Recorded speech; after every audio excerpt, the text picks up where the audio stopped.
اور جو بہار کے موسم میں یہ لوگ اپنے گھروں سے نکلتے ہیں تو تمام کھیتیاں اور سبزیاں کھا جاتے ہیں اور خشک چیزوں کو لاد کر لے جاتے ہیں۔ جنگلی جانوروں یہاں تک کہ سانپ، بچھو، گرگٹ سب کچھ چھوٹے بڑے جانوروں کو کھا جاتے ہیں۔ جب حضرت ذوالقرنین سے لوگوں نے فریاد کی کہ آپ ہمیں یاجوج ماجوج کے ان ظلم و ستم سے بچائیے، اس کے بدلے میں آپ جو کہیں گے ہم آپ کو دیں گے۔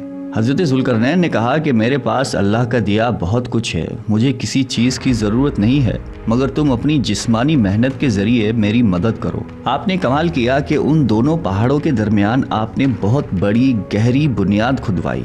اس کی گہرائی اتنی گہری تھی کہ اس میں سے پانی نکل آیا، اور پھر اس کے بعد آپ نے اس میں پگھلائے ہوئے تانبے کے پتھر جمائے اور لوہے کے تخت نیچے اوپر لگا کر ان کے درمیان لکڑی اور کوئلہ بھی بھروا دیا۔ اسی طرح ایک بہت ہی مضبوط دیوار بنا دی گئی۔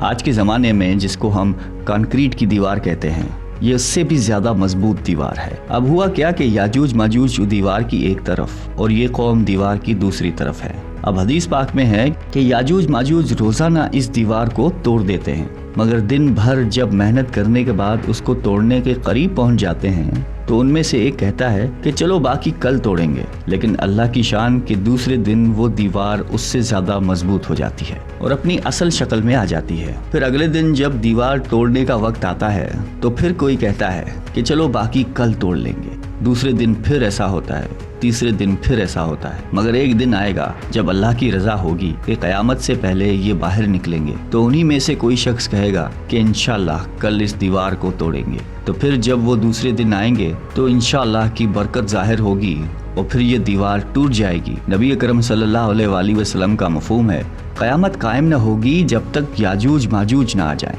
یہاں آپ کو بتاتے چلیں کہ یاجوج ماجوج کے نکلنے سے پہلے دنیا کن چیزوں سے محروم ہو جائے گی۔ حضرت ابن عباس رضی اللہ تعالیٰ عنہ نے فرمایا کہ اللہ تعالیٰ نے 5 نہروں کو جنت سے جاری فرمایا۔ یہ 5 دریا ایک ہی چشمے سے جاری ہوئے ہیں۔ اللہ تعالیٰ نے حضرت جبرائیل علیہ السلام کے ذریعے جنت کے اس چشمے کو پہاڑوں کے اندر امانت رکھ دیا اور پہاڑوں سے نہروں کو زمین پر جاری فرما دیا ہے، جس سے لوگ طرح طرح کے فوائد حاصل کرتے ہیں۔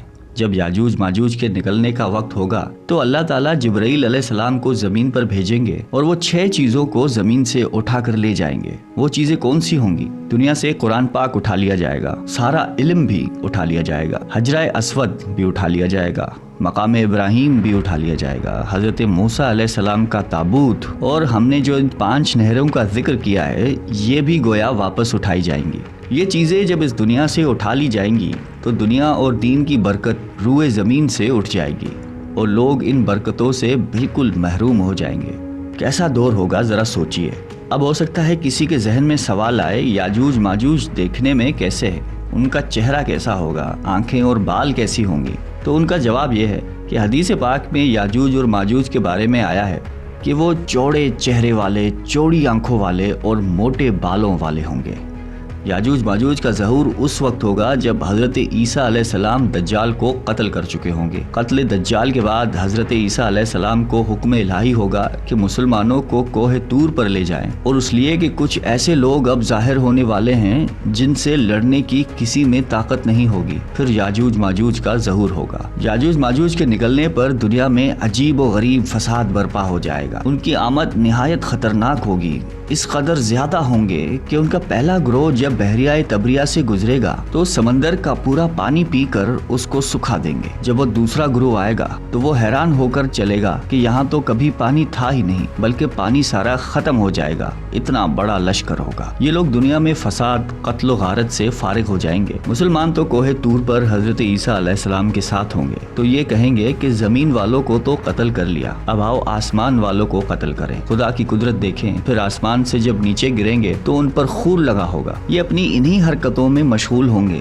اور وہاں پہاڑ پر حضرت عیسیٰ علیہ السلام اپنے ساتھیوں سمیت موجود ہوں گے۔ اس وقت حضرت عیسیٰ علیہ السلام اپنے ساتھیوں کے ساتھ مل کر دعا فرمائیں گے کہ اللہ تعالیٰ یاجوج ماجوج کے گردنوں میں ایک قسم کا کیڑا پیدا فرمائے اور وہ سب کے سب یکدم مر جائیں گے، اور ان کے مرنے کے بعد حضرت عیسیٰ علیہ السلام پہاڑ سے اتر آئیں گے اور دیکھیں گے کہ تمام زمین ان کی لاشوں سے بھری پڑی ہے، یعنی اتنی زمین پر لاشیں ہوں گی کہ زمین پر پیر رکھنے کی جگہ باقی نہ ہوگی اور بہت بدبو ہوگی۔ اب اتنے لوگوں کو کہاں اور کیسے دفنایا جائے؟ اللہ تعالیٰ کی شان دیکھیں کہ حضرت عیسیٰ علیہ السلام کی دعا کی برکت سے اللہ تعالیٰ کچھ ایسے پرندے بھیجیں گے جن کی گردن اونٹ جتنی ہوگی، وہ یاجوج ماجوج کے ان جسموں کو اٹھا کر لے جائیں گے۔